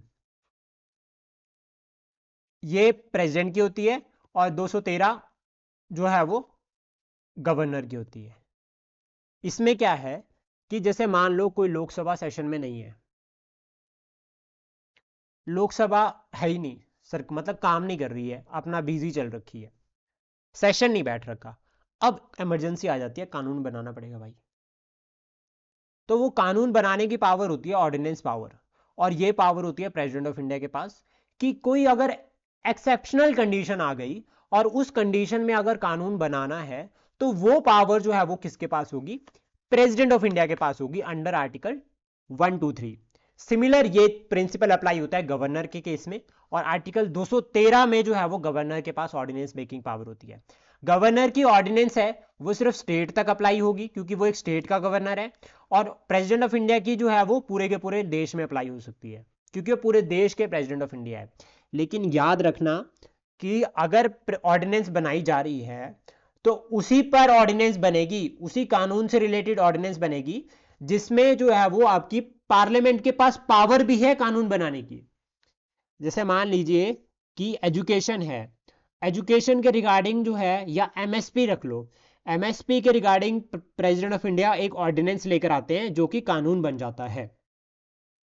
अब उस केस में एमएसपी पे कानून तभी, एमएसपी पे ऑर्डिनेंस तभी प्रेसिडेंट ऑफ इंडिया लेकर आ सकते हैं जब पार्लियामेंट के पास उस पे कानून बनाने की पावर हो। अगर पार्लियामेंट के पास उसकी कानून बनाने की पावर है ही नहीं तो वहां ऑर्डिनेंस नहीं आएगी। और ये ऑर्डिनेंस अगर कोई कानून मान लो इसके थ्रू बन जाता है तो उसकी जो जिंदगी है वो 6 वीक की है, 6 वीक्स तक जो है वो अप्लाई होती है, और विद इन 6 वीक्स जो है वो पार्लियामेंट को उसके ऊपर कानून बनाना पड़ता है। सिमिलर यहां पर भी होता है, 6 महीने की जिंदगी होती है। एक ये हो गया।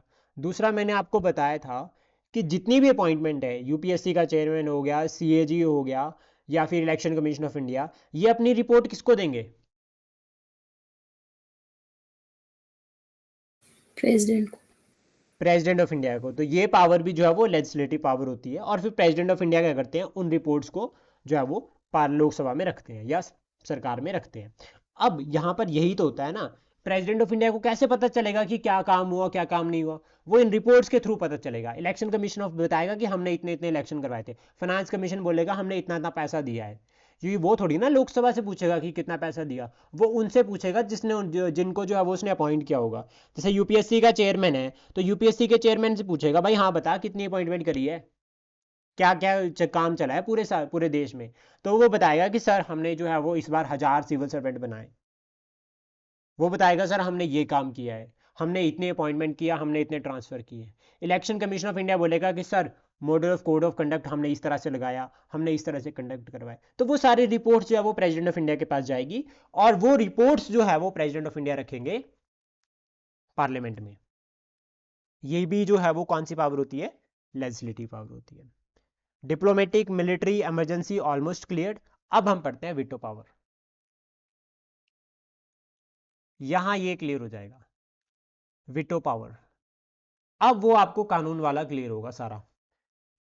देखो यहां पर आपको ये बात तो क्लियर है कि प्रेसिडेंट ऑफ इंडिया के पास 3 ऑप्शन होते हैं, या तो वो असेंट दे दे, परमिशन दे दे, या वो असेंट को विदहोल्ड कर दे, या फिर वो रिकंसिडरेशन के लिए दोबारा भेज दे। ये सब करने की जो पावर होती है that is your veto power. 4 veto power होती है प्रेसिडेंट ऑफ इंडिया के पास। ठीक है, मतलब टोटल प्रेसिडेंट ऑफ इंडिया के पास नहीं, प्रेसिडेंट के पास 4 पावर होती है। सबसे पहले होती है एब्सोल्यूट, उसके बाद होती है क्वालिफाइड, तीसरी होती है सस्पेंसिव, और चौथी होती है पॉकेट वीटो। सबसे इजी बताता हूं। सबसे पहले पॉकेट वीटो का मतलब क्या हो गया, बिल को जेब में डाल देना, कोई एक्शन ही नहीं लेना।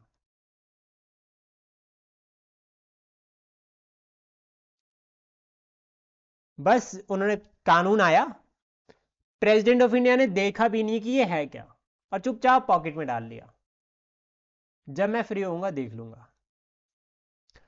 लोकसभा ने, पार्लियामेंट ने पूछा कि सर आपने देखा? नहीं नहीं मैंने नहीं देखा, अभी पॉकेट में ही है। फिर वो बोल देंगे कि यार वो जैकेट तो मैं घर पे भूल आया। तो पॉकेट वीटो का मतलब हो गया कोई एक्शन ही नहीं लेना। तो फिर पार्लियामेंट ने बोला कि सर प्लीज घर जाके देखना, ऑफिस में जाके देखना, वो जैकेट में से निकालना। कहते हैं हाँ हाँ देखूंगा। फिर अगेन पूछा सर देखा? नहीं नहीं वो धोने के लिए दे दी थी। ये क्लियर हो गया, पॉकेट वीटो भूलेगा तो नहीं कभी।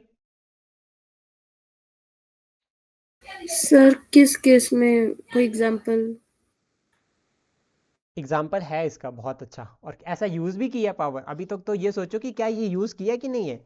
ऐसा हुआ था, जैसे मान लीजिए, अब आपको एक कंसेप्ट समझाता हूँ। अभी इलेक्शन होंगे प्रेसिडेंट ऑफ इंडिया के, ठीक है, अप्रॉक्सीमेट 2 साल में होने वाले हैं, नेक्स्ट 2 ईयर्स में।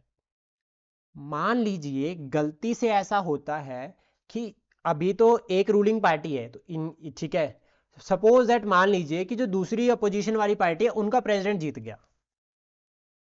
मान लीजिए अपोजिशन का प्रेसिडेंट था बी, ये जीत गया। अब ये बन गया प्रेसिडेंट ऑफ इंडिया। ये किसकी सुनेगा? वैसे तो ये न्यूट्रल ऑफिस है, इसको काम तो अपने आप करना है, लेकिन फिर भी ऐसा होता है ना, ये सबको पता है। ठीक है, तो अब इस केस में क्या होगा, मान लीजिए यही सरकार, प्रेजेंट टाइम की सरकार कोई कानून बना देती है, और प्रेसिडेंट ऑफ इंडिया को लगता है कि नो नो ये तो सरकार अपनी मर्जी कर रही है, ये गलत है। तो सरकार क्या करेगी, प्रेसिडेंट ऑफ इंडिया करेंगे चुपचाप उसको पॉकेट में डाल देंगे, और वो बोलेंगे कि मैं अपनी ये पॉकेट वीटो पावर यूज कर रहा हूँ, और वो बिल अंदर चला गया।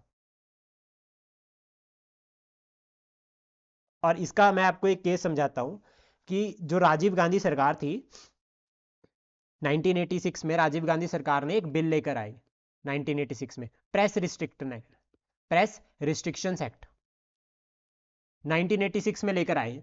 अब प्रेसिडेंट ऑफ इंडिया को लगा, ज्ञानी जैल सिंह जी थे उस टाइम पे, ज्ञानी जैल सिंह, उन्होंने लगा कि यार ये प्रेस पे रिस्ट्रिक्शंस लगा रही है। तो उन्होंने चुपचाप इस बिल को ले, उन्होंने कहा कि नहीं भाई प्रेस तो ट्रांसपेरेंसी के लिए बहुत ज़्यादा ज़रूरी है, रिस्ट्रिक्शंस गलत लगा रहे हैं। तो उन्होंने इस बिल को पॉकेट में डाल दिया चुपचाप। तो राजीव गांधी जी ने पूछा सर वो बिल यार वो पॉकेट में ही रह गया। ये समझ आ गया? हाँ जी। हाँ जी। Suspensive veto. Suspensive veto president of India जब यूज करेंगे तो या तो वो बिल को असेंट देंगे या बिल को रिटर्न करेंगे रिकंसिडरेशन के लिए।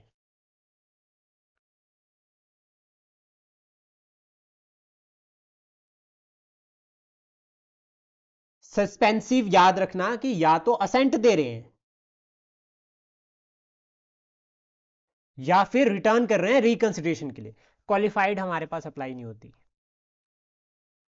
इसको पढ़ना ही नहीं है। वैसे ही इसको पढ़ने का सबसे बेस्ट तरीका बताता हूं कि क्वालिफाइड का मतलब ये हो गया कि अपना ही बना देना। ये यूएसए से जो पॉकेट विटो का कंसेप्ट है ये हमने यूएसए से लिया है, और यूएसए में वहां पे 4 पावर होती है।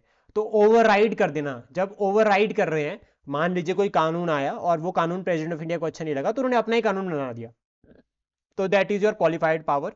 और ये जो है वो हमारे केस में अप्लाई नहीं होती है, भारत के पास ये पावर नहीं है। एब्सोल्यूट जो होती है उसका मतलब ये हो गया, ठीक है, जब प्रेसिडेंट ऑफ इंडिया विदहोल्ड करते हैं उनके असेंट।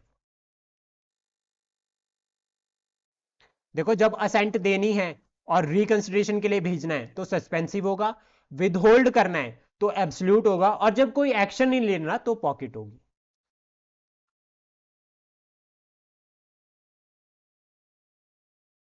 इसलिए कहा भी जाता है कि जो हमारे प्रेसिडेंट ऑफ इंडिया की जो पॉकेट है, तो इसको वेटो पॉकेट वेटो पावर, जो वेटो पावर है वो कम है as compare to the president of India,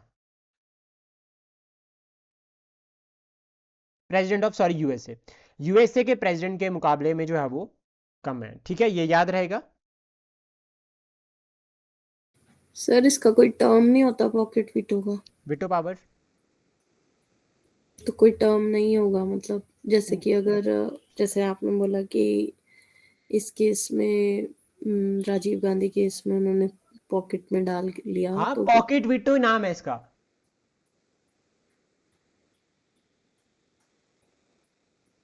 अच्छा। टर्म है वो पॉकेट विटो ही है। मैंने आपको ये केस और याद करने का पॉकेट विटो जैकेट वाला इसलिए बताया था कि याद रहे, नाम नहीं भी याद पॉकेट तो रहेगा सर, पर मतलब जैसे कि कोई टर्म होना चाहिए ना कि भाई इतने टर्म के लिए, मतलब इतने समय के लिए, इतने टाइम के बाद तभी तो आपको पॉकेट देना ही विटो है। पड़ेगा, तभी पॉकेट विटो है। ठीक है sir, okay. President of India को भी तो कुछ एक पावर दे दी ना कि यार ऐसे तो क्या होगा, अगर मान लो 1 साल होती तो 1 साल बाद दोबारा बिल आ जाएगा, ठीक है। 2 साल बाद दोबारा आ जाएगा, तो कहा कि भाई जेब में डाल दिया तो डाल दिया। फिर उसके बाद सपोज दैट कोई कंडीशन आ गई इमरजेंसी वाली, फिर प्रेसिडेंट ऑफ इंडिया को याद आ जाएगा कि नहीं नहीं मेरे को वो जैकेट मिल गई है, कहाँ रखी है, आई नो, दोबारा कानून बनाने की जरूरत नहीं है, मैं वो लेकर आता हूँ जैकेट, उसमें से वो बिल निकालूंगा और कानून बना दूंगा।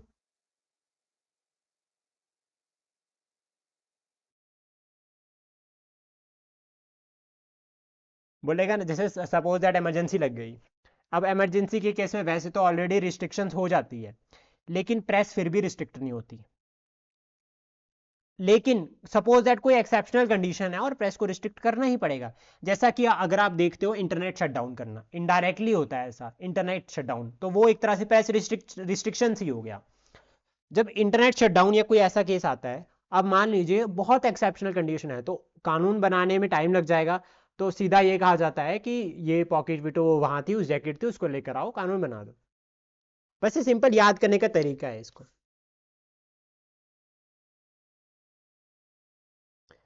अब मैं आपको वो कंसेप्ट समझाता हूं गवर्नर वाला।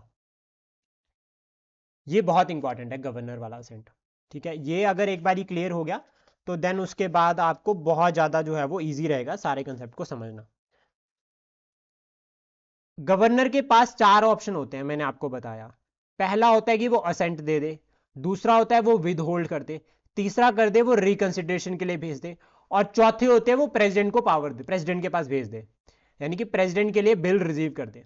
अब जब प्रेसिडेंट के लिए बिल गया तो उस केस में मैंने आपको बताया कि प्रेसिडेंट के पास जब बिल आया तो प्रेसिडेंट ने स्टडी किया, प्रेसिडेंट ने उसको दोबारा भेज दिया कि आप इसको एक बार और चेक कर लो। एक बार चेक करने के बाद दोबारा से प्रेसिडेंट ऑफ इंडिया के पास पहुंच गया, उस केस में प्रेसिडेंट ऑफ इंडिया जो है वो पहले केस में ऐसा होता है पार्लियामेंट के केस में कि प्रेसिडेंट के पास अगर बिल दोबारा से पहुंच गया तो उसको असेंट देनी ही पड़ेगी, लेकिन यहां नहीं होता ऐसा। यहां पर ऐसा नहीं होगा, प्रेसिडेंट ऑफ इंडिया की फिर भी मर्जी चलेगी अपनी। तो इसलिए कहा जाता है कि जो स्टेट लेजिस्लेचर है वो ओवरराइड नहीं कर सकता veto power of the president of India. जो प्रेसिडेंट ऑफ इंडिया की वीटो पावर है वो स्टेट लेजिस्लेचर से बहुत ऊपर है। स्टेट लेजिस्लेचर ओवरराइड नहीं कर सकता। ये याद रह जाएगा यहां तक सारा। इसके बाद एक इंपॉर्टेंट टॉपिक बचता है, छोटा सा टॉपिक और बहुत ज्यादा इंपॉर्टेंट टॉपिक, वो है पार्डनिंग पावर।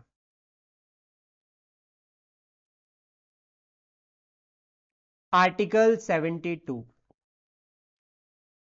इसमें यह कहा गया है, ये आती है प्रेसिडेंट ऑफ इंडिया की एक तरह से जुडिशियल पावर। इंसान से गलतियां हो ही जाती है, कोई भगवान नहीं है, कुछ ना कुछ मिस्टेक हो ही जाती है।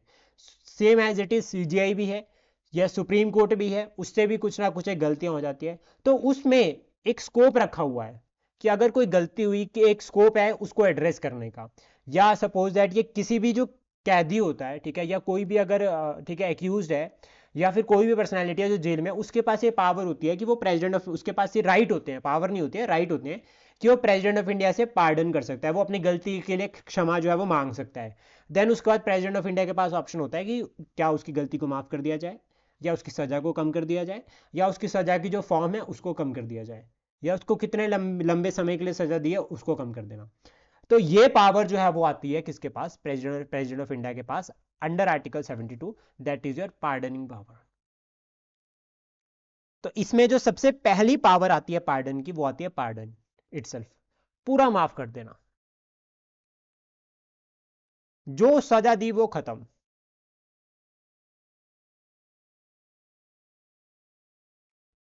बिल्कुल free. Suppose that supreme court ने कहा death sentence, president of India ने बोला जा तुझे मुक्त किया, तुझे आजाद किया, तो ये हो गया पार्डन पावर। ऐसे नहीं होगा, ये कुछ एक क्राइटेरिया होता है इसका, वो फुलफिल करना होता है। लेकिन पार्डनिंग में सबसे पहले याद रखना, मतलब कंप्लीट फ्री, आपकी सजाएं माफ कर दी गई। उसके बाद है कम्युलेशन, COMMULATIO ने, हिंदी में तो इनको पता नहीं क्या बोलते हैं मैम, लेकिन आप इंग्लिश वाला भी याद कर सकते हैं तो इजी रहेगा ज्यादा। कम्युलेशन का मतलब क्या हो गया, देखो पहले में तो फ्री करा, चलो तेरी सजा माफ कर दी, लेकिन दूसरे में कहा कि आपकी जो सजा है उसको कन्वर्ट कर दिया। जैसे फॉर एग्जाम्पल आपको मिली थी डेथ पर, किसी को मिली थी, पर्सन ए है, उसको मिली थी डेथ सेंटेंस, जो ये पर्सन ए है इनको मिली थी डेथ सेंटेंस, लेकिन प्रेसिडेंट ऑफ इंडिया ने कहा कि नहीं यार डेथ सेंटेंस छोड़ो, इन्हें लाइफ इंप्रिजनमेंट दे दो, इन्हें उम्र कैद दे दो। तो ये जो है वो अप्लाई, यहां से जो ये कम्युलेशन मतलब लाइटर फॉर्म से, मतलब जो आपके हार्डर फॉर्म से लाइटर फॉर्म में कन्वर्ट कर दिया।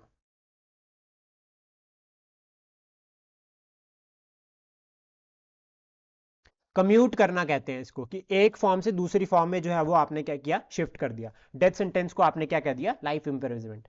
उसके बाद होता है रेमिशन।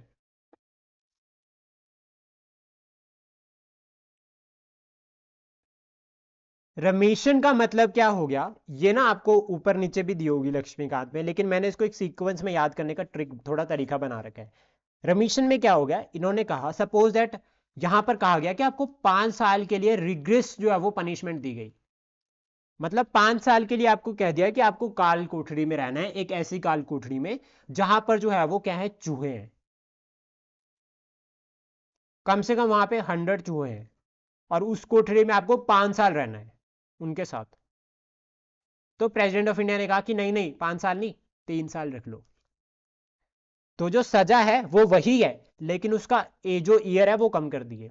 तो कोई पर्सन अगर ए है, उसको 5 साल के लिए सजा हुई, तो उसको फिर कहा कि आपको 5 साल नहीं, आपको 3 साल ही रहना है, तो रमिट कर दिया। उसके बाद आता है रिस्पाइट।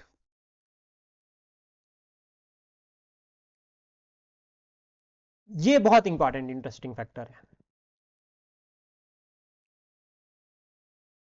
सपोज दैट कोर्ट ने क्या किया था, कोर्ट ने दी थी डेथ पेनल्टी, और कोई वुमेन ए है जिसको डेथ पेनल्टी दी थी, लेकिन अब वो वुमेन है प्रेग्नेंट।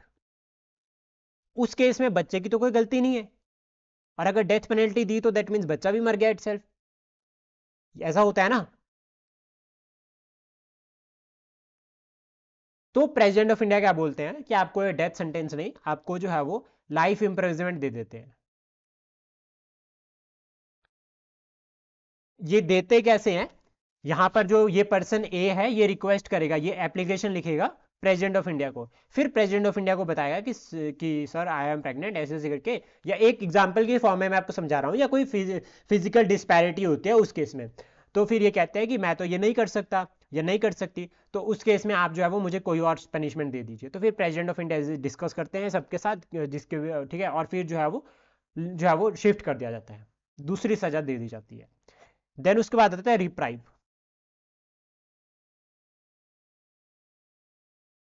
रिप्राइव का भी सेम सिमिलर मतलब होता है। यहां पे क्या होता है कि अगर डेथ सेंटेंस है तो डेथ सेंटेंस के ऊपर स्टे लगा देना, प्रेसिडेंट ऑफ इंडिया रोक देते हैं फॉर ए टेम्पररी पीरियड। जैसे मान लीजिए कि क्या होता है कि कोई पर्सन ए है, ठीक है, ये पर्सन ए है, और इसको सुप्रीम कोर्ट ने आज जो है वो डेथ सेंटेंस की सजा दे दी, जुडिशरी ने कहा कि इसको डेथ सेंटेंस दे दो, लेकिन इसको उम्मीद होती है कि मैंने गलत नहीं किया, तो उस केस में इसका वकील और ये क्या करते हैं, प्रेसिडेंट ऑफ इंडिया से रिक्वेस्ट करते हैं कि सर हमारे पास ये एविडेंस है, आप हमारी जो है वो जो डेथ सेंटेंस हमें दिया है उसके ऊपर स्टे लगा दो, ताकि हम जो है वो थोड़ा और अपने केस को मजबूत करके अपने पक्ष को रख सके। तो यहां पर इसको कहा जाता है रिप्राइव। एक फैक्टर और याद रखना कि जो ये पार्डनिंग पावर है ये कोर्ट मार्शल के केस में भी अप्लाई होती है, यानी कि जो मिलिट्री कोर्ट मार्शल होता है उस केस में भी अप्लाई होती है, लेकिन जो गवर्नर के पास होती है पार्डनिंग पावर, सिमिलर पावर जो है वो गवर्नर के पास भी होती है आर्टिकल 161 के अंडर। इसमें जो ये आर्टिकल 161 है, गवर्नर के पास मिलिट्री वाली पार्डनिंग पावर नहीं होती। जो मार्शल लॉ के टाइम पे जो पार्डनिंग पावर होती है दैट इज ओनली जो है वो प्रेसिडेंट ऑफ इंडिया के पास होती है, गवर्नर के पास नहीं होती है। ठीक है, ये याद रह जाएगा।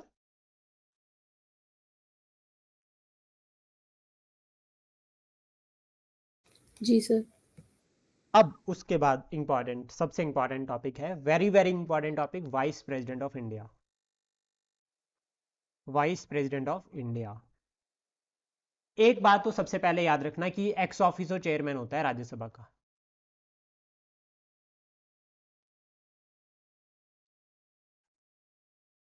राज्यसभा का एक्स ऑफिसर चेयरमैन होता है।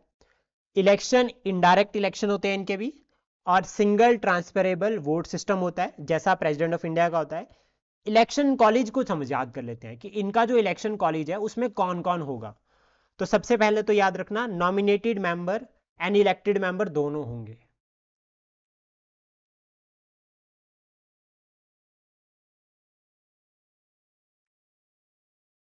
क्या यहां पर स्टेट लेजिस्लेटिव असेंबली होगी के मेंबर यानी कि एमएलए होंगे?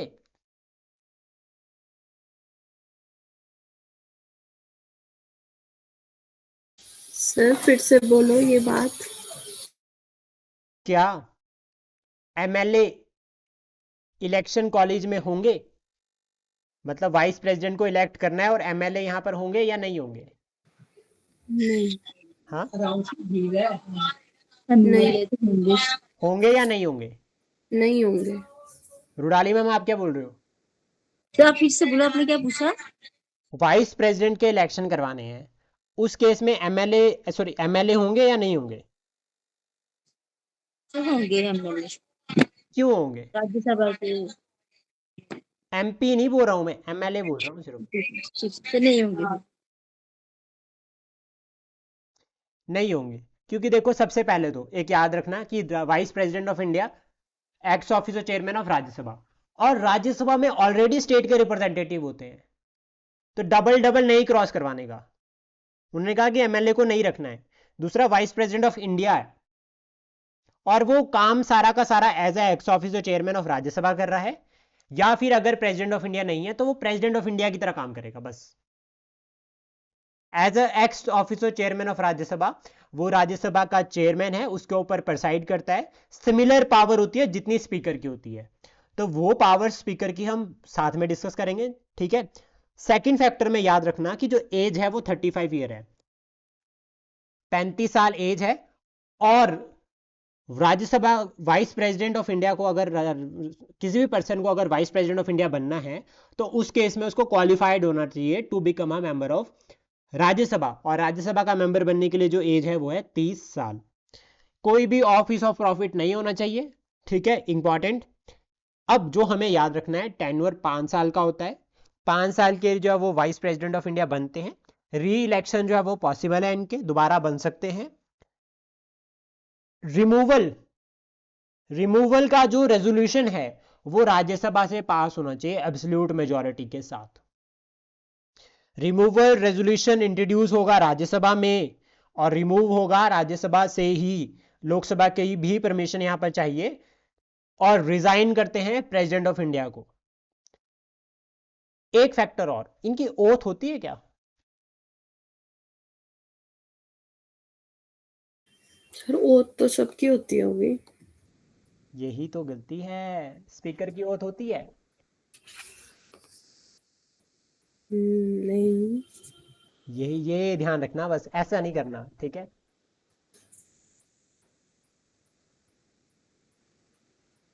ये ओथ जो है राज्यसभा की, मतलब इनकी ओथ किस तरह से होती है ये समझना बहुत है। तो जो ऑफिस ऑफ प्रेसिडेंट है, वाइस प्रेसिडेंट है, ठीक है, ये जो है वो अमेरिकन वाइस प्रेसिडेंट की लाइन पे है। वहां पर वो सीनेट होता है, ठीक है, जो सीनेट होती है राज्यसभा, उसका जो चेयरमैन होता है that is your vice president. और जो ऑफिस है ना, सिर्फ ये पॉलिटिकल कंटिन्यूटी को मेंटेन करने के लिए बना रखा है, और कोई काम नहीं है इसका। आर्टिकल 63 कहता है वाइस प्रेसिडेंट ऑफ इंडिया होना चाहिए, आर्टिकल 63, ठीक है। सर मतलब वाइस प्रेसिडेंट कभी ओथ ही नहीं लेता है? वो एज अ चेयरमैन होगा। काम क्या कर रहा है वो राज्यसभा के लिए ना, as a ex officer chairman of Rajya Sabha. Salary नहीं होती वाइस प्रेसिडेंट ऑफ इंडिया की। ये तो आपने बताया था पहले सर एक बार। हाँ, आर्टिकल 66 में कहा गया है इलेक्शन। आर्टिकल 69 में ऐसा नहीं है कि ओथ के बारे में नहीं बता रखा है, बता रखा है कि किस तरह से ओथ होगी, लेकिन किस ऑफिस के फॉर्म में होगी वो मैटर करता है। तो एक बार आर्टिकल 69 को बहुत अच्छे से क्लियर करना, क्योंकि मुझे इसमें थोड़ा सा डाउट है। वैसे मैं श्योर हूं बट लेकिन थोड़ा सा मुझे डाउट है, मैं अभी इसको आपको क्लियर कर दूंगा। आर्टिकल 69, ठीक है, ये बहुत इंपॉर्टेंट है। यहां पर ओथ का जो है वो प्रोविजन है थोड़ा सा। तो इतना ही है सिर्फ वाइस प्रेसिडेंट ऑफ इंडिया के बारे में पढ़ने के लिए। सिर्फ बाकी जो पढ़ेंगे वो as a chairman of Rajya Sabha होगा। वो जब स्पीकर की पावर होगी जितनी, लक्ष्मीकांत वाली बुक में तो बताया है कि उपराष्ट्रपति को जो पद की शपथ राष्ट्रपति देता है। हाँ, उनकी ओथ करवाता है, लेकिन वो ओथ होती किस फॉर्म में ये मैटर करती है, वो मैं एक बार चेक कर लूँ। वो मैं भी इसके इसमें द्वारा नियुक्त किसी व्यक्ति द्वारा दिलवाई जाती है। एक मिनट, क्या बोल रहे हो मैम, आप दोबारा बोला। तो इसमें जो लाइन लिखी है, उपराष्ट्रपति को उसके पद की शपथ राष्ट्रपति अथवा उसके द्वारा नियुक्त किसी व्यक्ति द्वारा दिलवाई जाती है। हाँ, आर्टिकल ये तो है ना, मैं कह रहा हूँ कि ओथ तो होती है, लेकिन एज अ वाइस प्रेसिडेंट होती है या as a chair ex officer chairman of the Rajya Sabha, मैं ये सोच जी रहा हूँ। अच्छा ठीक है।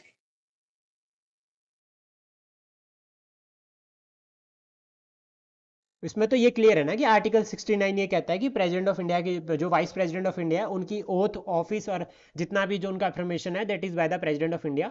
उसके बिहाफ या उसके बिहाफ पे कोई पर्सन जो है वो ओथ करवाता है। लेकिन वो oath as a vice president होती है या फिर as a ex officer chairman of Rajya Sabha होती है, इसका आंसर हमें ढूंढना पड़ेगा थोड़ा सा इन डिटेल में जाकर, ठीक है। तो इसको मैं आपको, मुझे भी थोड़ा डाउट है, मैं आपको क्लियर कर दूंगा। देन इसके बाद नेक्स्ट आता है प्राइम मिनिस्टर ऑफ इंडिया। छोटा सा टॉपिक है, सिमिलर ऐसा ही है। बाकी जितनी पावर्स है वाइस प्रेसिडेंट ऑफ इंडिया की वो सिमिलर है as a chairman of Rajya Sabha. जब वो, sorry, as a speaker of Lok Sabha, जब वो लोकसभा का स्पीकर होगा, जब वो मतलब जब वो उसको राज्यसभा के ऊपर प्रिसाइड करेगा तो उसके पास सिमिलर पावर होगी जैसी लोकसभा के स्पीकर के पास है। लेकिन जब वो प्रेसिडेंट ऑफ इंडिया बनेगा तो वो प्रेसिडेंट ऑफ इंडिया की तरह काम करेगा। अब नेक्स्ट ऑफिस आता है प्राइम मिनिस्टर का।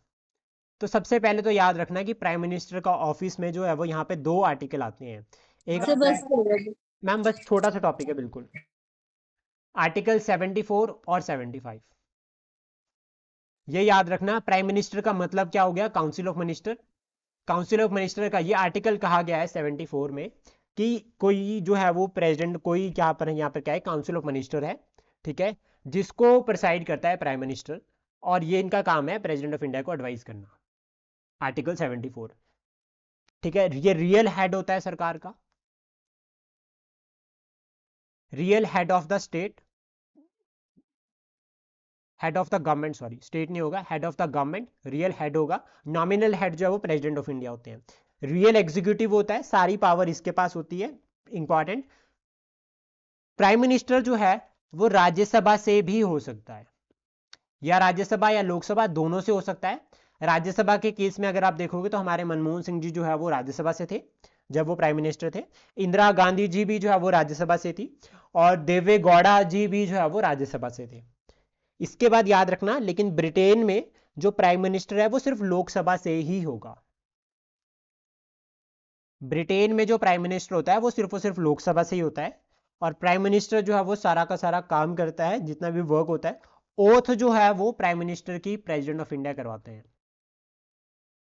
Oath by president of India, पहला पॉइंट। दूसरा, ये कब तक जो है वो अपने ऑफिस में रहेंगे?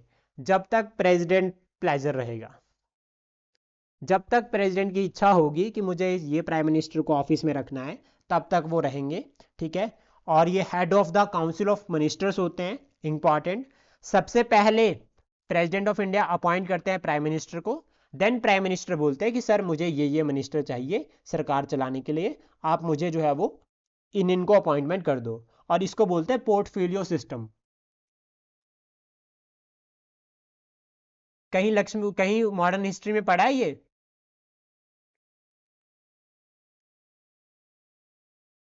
पोर्टफोलियो सिस्टम वो पढ़ा तो है। हाँ रुडाली मैम, कौन सा ईयर है? ईयर बता दो बस मुझे। सर जी याद नहीं है, पर पढ़ा है मैंने। 1859 लॉर्ड कैनिंग ने वो इंट्रोड्यूस जस्ट किया था। और हाँ जी 1861 का इंडियन काउंसिल एक्ट, उसमें कहा गया है वर्क डिस्ट्रीब्यूशन। यस इसके हाँ बाद जी जो हमारे प्रेसिडेंट प्राइम मिनिस्टर है, ये चेयरमैन होते हैं बहुत सारे बॉडीज के, जिसमें NITI Aayog, national institution for transforming India, national development council के चेयरमैन होते हैं, नेशनल इंटीग्रेटेड काउंसिल के चेयरमैन होते हैं, इंटरस्टेट काउंसिल के चेयरमैन होते हैं, और नेशनल वाटर रिसोर्स काउंसिल के चेयरमैन होते हैं, और गंगा बोर्ड होता है उसका चेयरमैन भी होता है। तो ये याद रखना, ये था हमारा प्राइम मिनिस्टर। इतना ही इंपॉर्टेंट है इस ऑफिस के बारे में।